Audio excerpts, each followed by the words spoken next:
NSG commando अमृत राठौड़ और उसका दोस्त वीरेश छुट्टी के लिए उनके घर हिमाचल प्रदेश के पालमपुर में लौटते हैं। अमृत अपनी प्रेमिका तुलिका सिंह के साथ लंबे समय से रिलेशनशिप में है।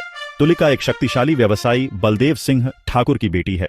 एक दिन बलदेव तुलिका की सगाई किसी और आदमी से तय कर देता है, जिससे अमृत और वीरेश सगाई के लिए तुलिका के घर रांची जाते हैं। रांची में अमृत तुलिका से उसके साथ भाग जाने की विनती करता है, लेकिन वह मना कर देती है क्योंकि उसे बलदेव से डर लगता है। अगले दिन तुलिका और उसका परिवार रांची से नई दिल्ली जाने वाली एक सुपरफास्ट एक्सप्रेस ट्रेन में सवार होते हैं। तब उन्हें पता नहीं होता कि अमृत और वीरेश भी ट्रेन में सवार हो गए हैं।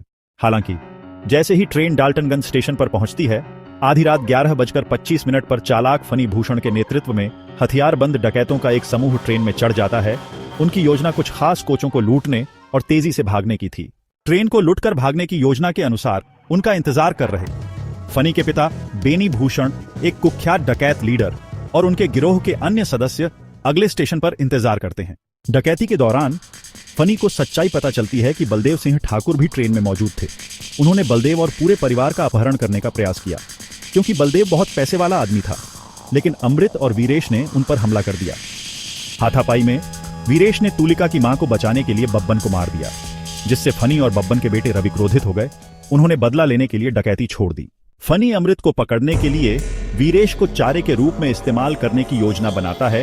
वीरेश, जो गिरोह के सदस्य सिद्धि द्वारा खदेड़े जाने से पहले कई डाकुओं से लड़ता है, मगर वीरेश और अमृत की मदद करते हुए एक साथी यात्री आरिफ मारा जाता है।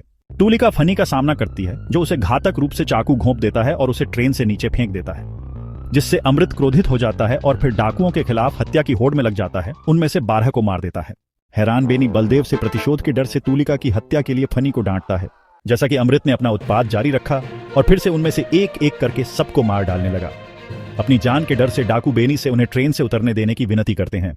इस बीच बलदेव, वीरेश, आरिफ का भाई सोहेल और अन्य यात्री रेलवे सुरक्षा कर्मियों को सचेत करने में कामयाब हो जाते हैं, जो पहले अपहरण के बारे में नहीं जानते थे।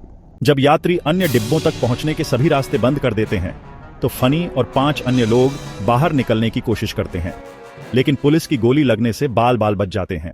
अमृत ने अन्य 2 डाकुओं को मार डाला और अब अमृत और सिद्धि के बीच भयंकर लड़ाई हुई। जब सिद्धि अमृत को काबू में कर लेता है और उसे ट्रेन से नीचे फेंकने वाली होता है, तो आरिफ और सोहेल के माता पिता सिद्धि पर पीछे से हमला करते हैं, उसकी खोपड़ी में एक हथौड़ा घोंप देते हैं और उसे मार देते हैं। तुलिका की बहन आहाना और वीरेश को पुलिस बचा लेती है और पुलिस 4 अन्य डाकुओं को भी मार देती है और बलदेव से फिर मिल जाती है। लेकिन फनी और उसके 2 अन्य साथी, जो वापस ट्रेन में चढ़ गए हैं, पुलिस को खत्म कर देते हैं और उन्हें फिर से बंधक बना लेते हैं। इस प्रक्रिया में बेहद कमजोर हो चुके वीरेश को मार देते हैं।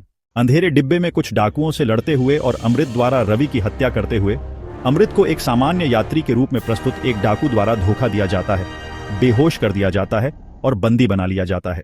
जैसे ही फनी वीरेश की मौत के बारे में अमृत को ताना मारता है और बेनी उससे बलदेव को न मारने को लेकर बहस करने लगता है, अमृत अराजकता का फायदा उठाता है और बेनी सहित आखिरी डाकू से भिड़ जाता है। उसके पूरे सिर को लाइटर और जिप्पो से जला देता है।